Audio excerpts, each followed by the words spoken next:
not Hawaii, and no, we have not been trekking through the jungles of Indonesia. This is actually Los Angeles. Hello everyone, and welcome to Little Known LA, where we take you to places you might not find in your travel guide, and if you live here, you might not know these places even exist. I'm Alexis Sita, thanks for joining us. You know, there is this myth that nobody walks in Los Angeles, but that's not really true in the eastern part of the city. In fact, for some Angelinos, they need to walk just to get home. So put on some comfortable shoes and get ready to climb up and down the hidden staircases of Silver Lake and Echo Park. When people think of Silver Lake and Echo Park, they think of outdoor cafes, funky shops, and quirky homes. But what you may not see are some of the area's most interesting features. Public staircases are scattered throughout these neighborhoods. They provide some of the best views in the city, and they're also reminders of what LA was like before we became so dependent on cars. I like to consider these stairways like kind of relics of pre-automobile LA. One of the things that I think people would be most curious about is why these staircases were built in the first place.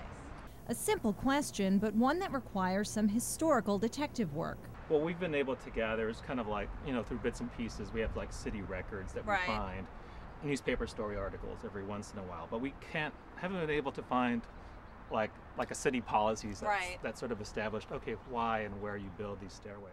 We do know that before Hollywood could even crawl, people walked and climbed through this area, which was mostly agricultural.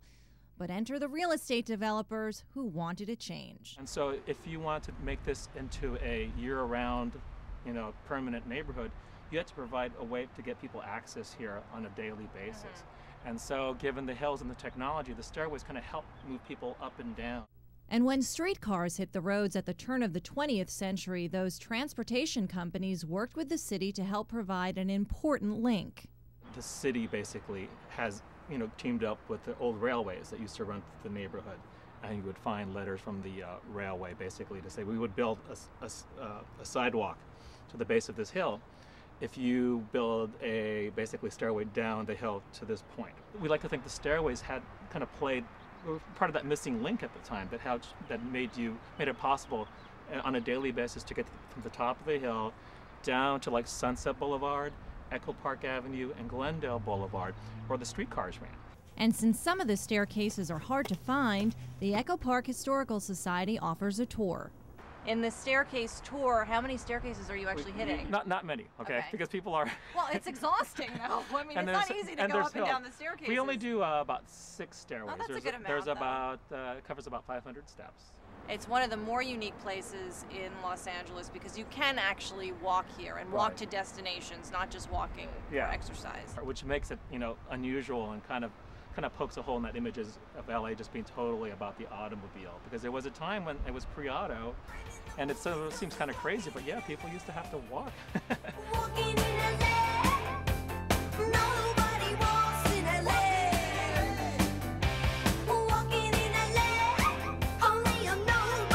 Well, somebody that knows a little something about walking LA is Erin Mahoney Harris. In fact, she's written a book, Walking LA. Let's take a look at it. This is in its 2nd edition, right? Right, the 2nd edition is due out this spring.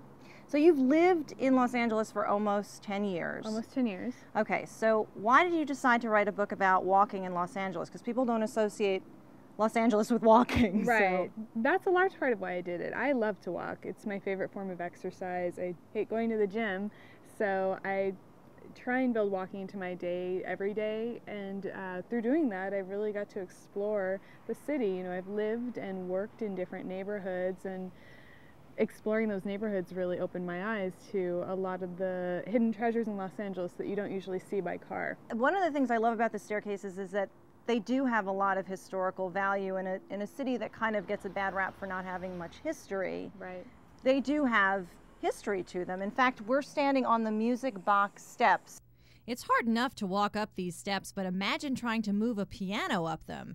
Well, that's just what happened here in the famous Laurel and Hardy comedy short, a simple idea that was so funny it won an Academy Award. They're actually very firmly rooted in Los Angeles's film history.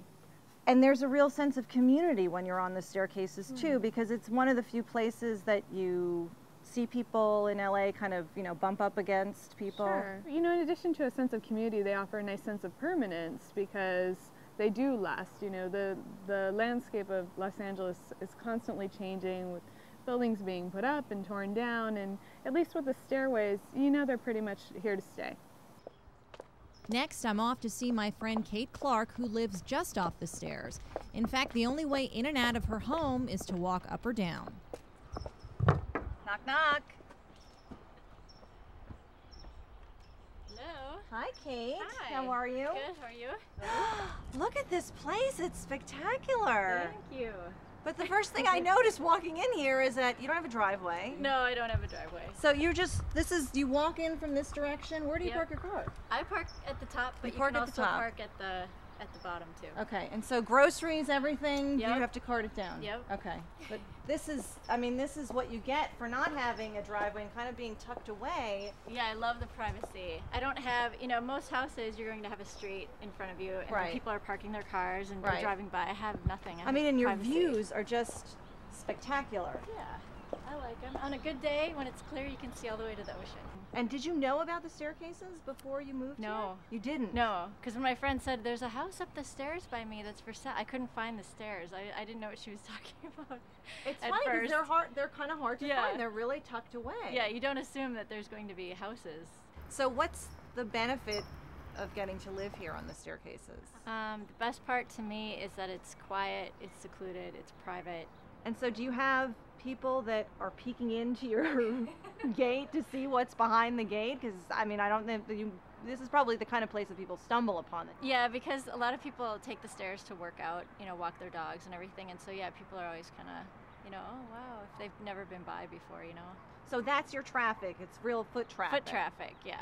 And what's the toughest part about living on the staircases? Did you lose friends when you moved in? Did anybody help you move? I mean, Yeah. We had help moving in on days when you don't feel like taking stairs and you have to, you know? Like, there's just some days where you're tired and you're like, oh, I have to take them anyways. But it's kind of good. It's a built-in workout. Thank you so much. And all this talk of walking the staircases is making me want to move, so let's do some exploring of our own. On any given day, you'll see residents and tourists making their way up and down. Some use them for fun, some use them for exercise, and the stairways differ in environment and length. It all depends on how little or how much you'd like to explore.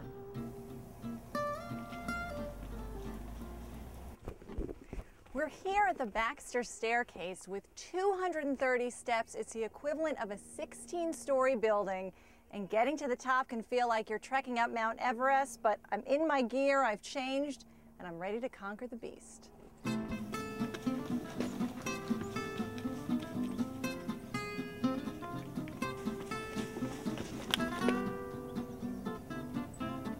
If you're not quite ready for that uphill climb, the Cove Staircase is long and serene. The staircase at the end of Reedsdale Avenue provides an easier walk. The Edgecliff Staircase at Landa also showcases homes that don't have the noise of nearby streets. And the staircase at Cerro Gordo reveals a hidden oasis. It may not look like it, but this staircase and walkway are public property. Residents don't see much foot traffic here since most people don't even know it exists. And these homes definitely benefit from the privacy. A walk through here feels like a walk through the countryside or the jungle. I'm here. I made it to the top. There's the Griffith Park Observatory and Hollywood sign in the background. I'm here. I feel like I should plant a flag or something, but I'm at the top and I think I'm done exploring for the day. I hope you'll choose to explore some of the 50 hidden staircases in the Silver Lake and Echo Park neighborhoods for yourself. I'm Alexis Sita. Thanks for joining us on Little Known LA, where we show you hidden gems in the big city.